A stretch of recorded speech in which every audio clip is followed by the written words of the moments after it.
अक्कलकोटपासून थोड्याच अंतरावर एक छोटंसं गाव होतं. त्या गावात रामू नावाचा गरीब शेतकरी राहत होता.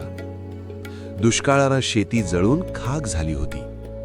घरात अन्न नव्हतं, बायको आजारी आणि लहान मुलगा उपाशी. रामू रोज देवाला विचारायचा, देवा, माझं काय चुकलं? एक दिवस बायकोनं रडत म्हटलं, रामू, असं ऐकलंय अक्कलकोटमध्ये स्वामी समर्थ आहेत. ते कुणालाही रिकाम्या हाताने पाठवत नाहीत. रामूच्या मनात एक आशेची ज्योत पेटली. रामू सकाळीच घरातून निघाला. पायात चप्पल नाही, पोटात अन्न नाही, पण मनात श्रद्धा होती. अक्कलकोट गाठायला 2 दिवस लागले. दुसऱ्या दिवशी दुपारी तो स्वामींच्या मठाजवळ पोहोचला.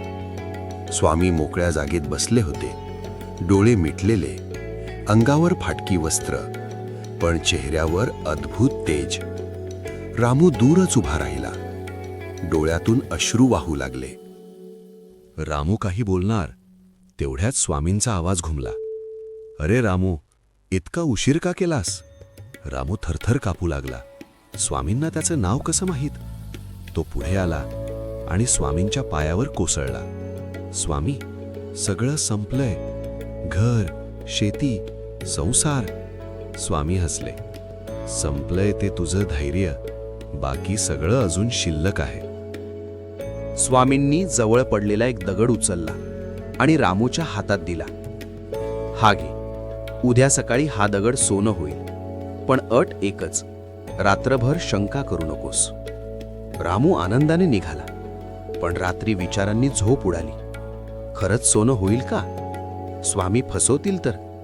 दगडच राहिला तर? सकाळ झाली, दगड तसाच होता. रामू रडत स्वामींकडे धावला.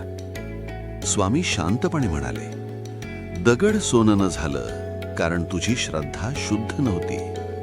रामू लाजून खाली पाहू लागला. तेवढ्यात स्वामींनी तोच दगड उचलला. क्षणात तो खरं खुरं सोनं बनला.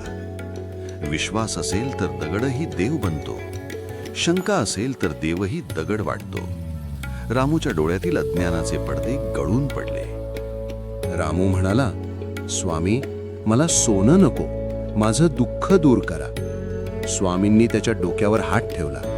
जा, तुझ्या घरी आजपासून उपास नाही, आजार नाही आणि निराशा नाही. क्षणात रामूच्या मनात अपार शांती पसरली. रामू घरी पोहोचला तर बायको आजारातून उठून बसलेली.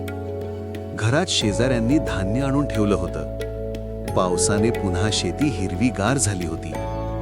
रामूच्या डोळ्यात अश्रू होते, पण ते आनंदाचे. कथेचा शेवट नाही, कारण स्वामी आजही आहेत. जो शरण आला त्याचा स्वामी कधीच त्याग करत नाही. श्री स्वामी समर्थ महाराज की जय.